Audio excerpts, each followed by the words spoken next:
Hey fellow fans! Last weekend I spent a whole day binge watching season 2 of Feel Good. It is a British dramedy that was just added to Netflix.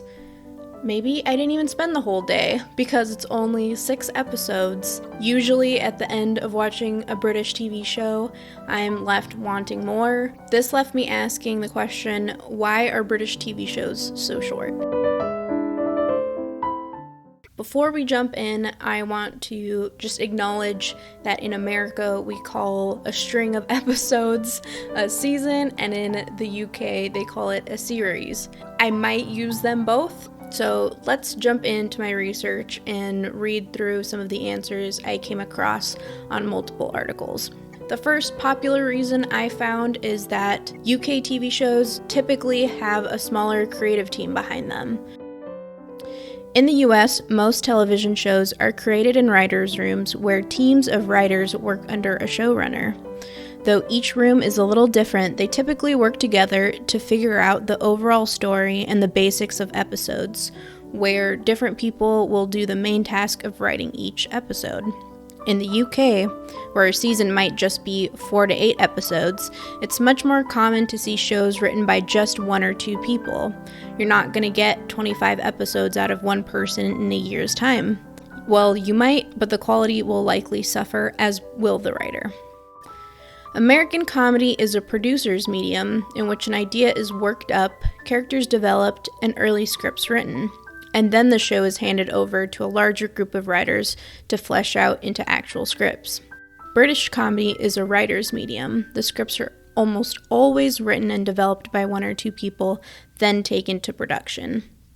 So, just right off the bat, the ecosystems behind the two countries' respective filmmaking or TV production is very different. It seems like in the UK it's really driven by the creative, and in the US it's really driven by, I don't want to say producers aren't creative, but they have different goals than somebody who's out to purely make art. They have to serve many different people, and we'll get into who those people are as we dive deeper.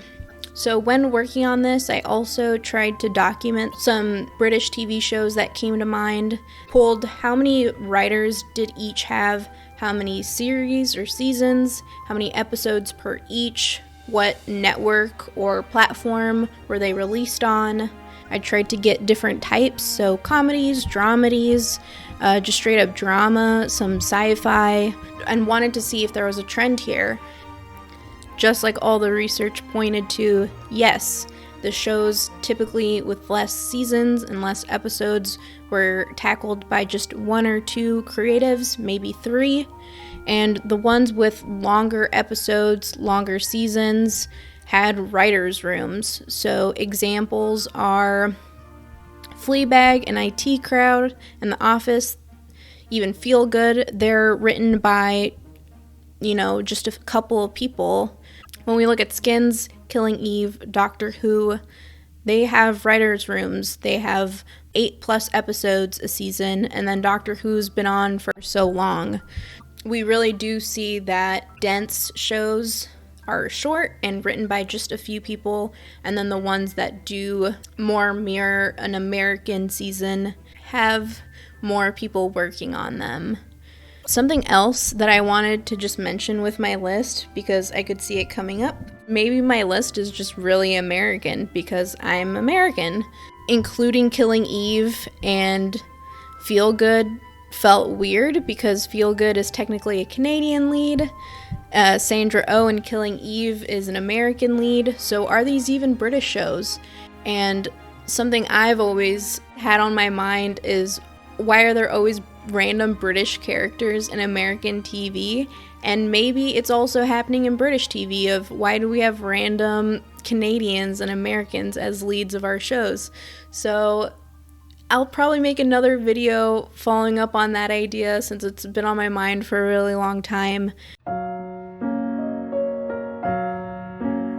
The second reason I came across is smaller budgets. In the UK, a lot of television is funded via TV license instead of advertising. Salaries and budgets are smaller across the board. Even for shows that aren't funded by TV licenses, you're still looking at a smaller budget. The UK's population is a little over 65 million. In the US, it's around 325 million. Advertisers pay more to reach a bigger audience. As international distribution and revenue opportunities continue to grow, this is likely to be less of a factor. So, as I said, with the producers in the US, they're looking to serve many people, and one of them are advertisers. So if you're creating TV for a network like ABC or NBC or Disney, yes, they now have streaming services, but even those streaming services have advertisers, and they're looking to create content, a lot of content that these advertisers can show their products on. In the UK, it just seems like it's not worth investing in because the audience is smaller. I'm really curious how this mind frame will change as streaming takes off more and more.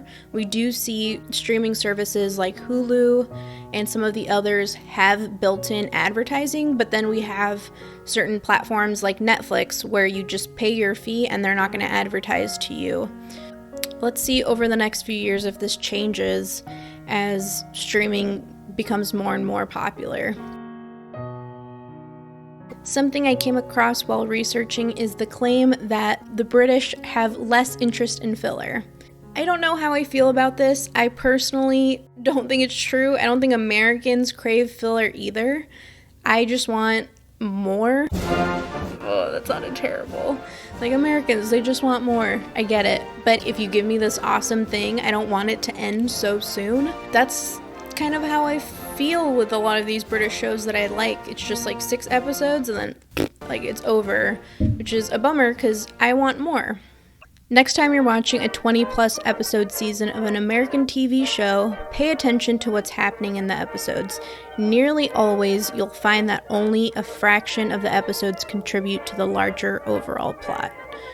Yeah, but hopefully that B-line, these other stories going on, are actually good too and worth watching too. If you're a good writer, it's not filler. It's just not the main storyline, which is okay.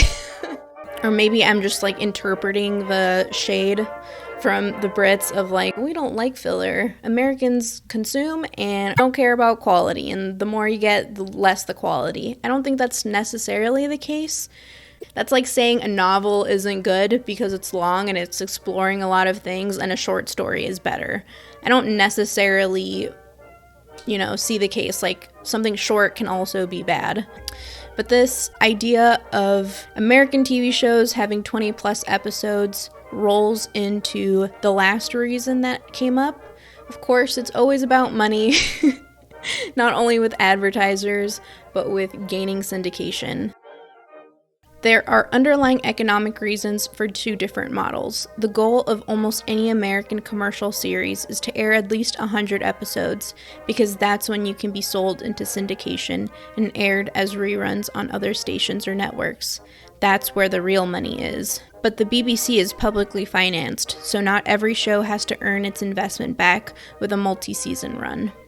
Reading this makes me want to backtrack on what I just said of like, oh, you can have 20+ episode seasons and be good, but then I'm thinking of like Grey's Anatomy and like other shows that just ran way too long just to make that money.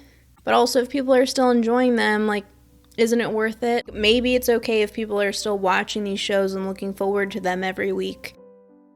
That's it for today's video. We now know many reasons as to why British TV shows are shorter, typically.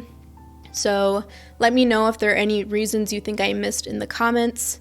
Thanks for watching, and I'll catch you next time. Bye.